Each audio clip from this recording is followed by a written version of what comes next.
Usually, when your body is in pain, it tells you to fix your environment. Hmm. But what happens when fixing your environment is exactly what your body refuses to let you do? Yeah, you end up in this like compounding system failure. You're no longer just dealing with a bad living situation. You're dealing with a literal physical blockade. Right.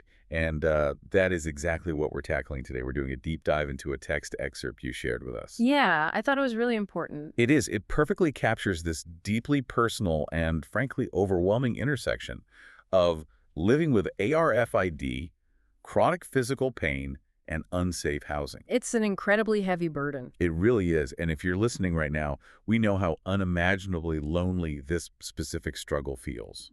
Okay, let's unpack this.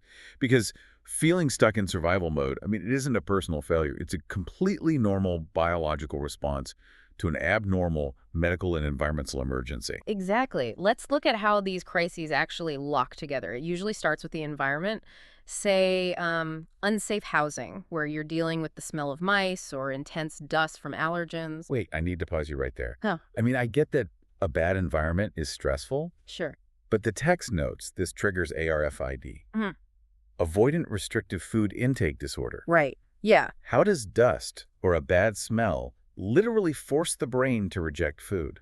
That feels like a massive leap to me. I know it sounds like a huge leap until you look at the neurology. For someone with ARFID, those environmental factors aren't just, annoyances. They cause immense sensory overload. Oh, wow. Yeah.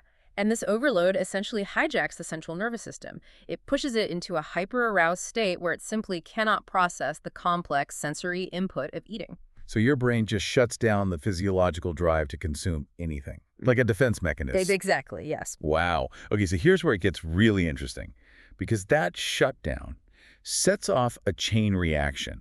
It's like trying to reboot a crashed computer, but your keyboard is dead, and the power cord is locked inside the computer itself. That is a perfect analogy. You can't fix the machine without power, but you can't get power without fixing the machine. Right. And what's fascinating here is how the ARFID directly creates the next crisis, which is the physical pain. Right, the whole mineral depletion thing. Exactly. When you can't eat, your body still needs fuel to function, right? So it starts mining your muscles for essential minerals like magnesium and calcium. And without those minerals, your muscles literally cannot relax. Yeah, they just lock up.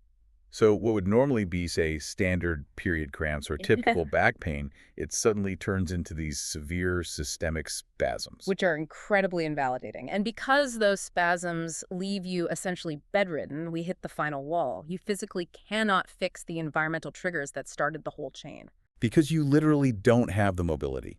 You can't clean up the dust or handle the pest issue or advocate for yourself with landlords. You just can't. Which inevitably leads to feeling like you're failing at basic life, or even, like the text says, disappearing. Yeah, disappearing.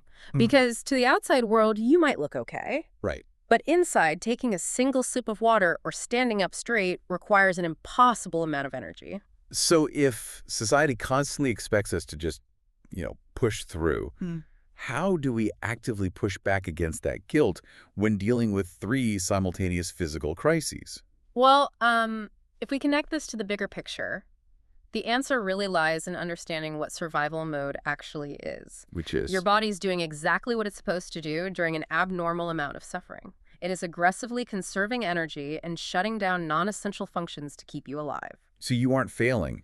Your biology is just like prioritizing triage. I love that. Knowing that this is a legitimate physiological emergency, it completely shifts the goalposts. So what does this all mean for how you get through the day? It means stopping the pretense of being okay. Yeah. It means setting incredibly hard boundaries, like finally sending that difficult text to a boyfriend and shrinking your entire world down to the next 15 minutes. Just focusing on getting a slice of pizza and some fluids down. Right. And this raises an important question about how radically we must redefine success during a crisis. When your nervous system is overloaded and your muscles are drained of essential minerals, managing to eat that pizza isn't just a minor task. No, it's huge. It is a profound physiological victory. You are not a failed version of a person for not being able to fight the landlord today. You are fighting a very real, complex medical fight. The system might be crashed and the power cord might be locked away, but honestly, getting those fluids down today is a massive win. It really is, and I want to leave you with a thought to mull over. Go for it. If shrinking your focus entirely to surviving the next 15 minutes is what gets you through this immediate storm, how might applying that same radical grace and hyperfocus change how you tackle everyday hurdles once this crisis finally passes?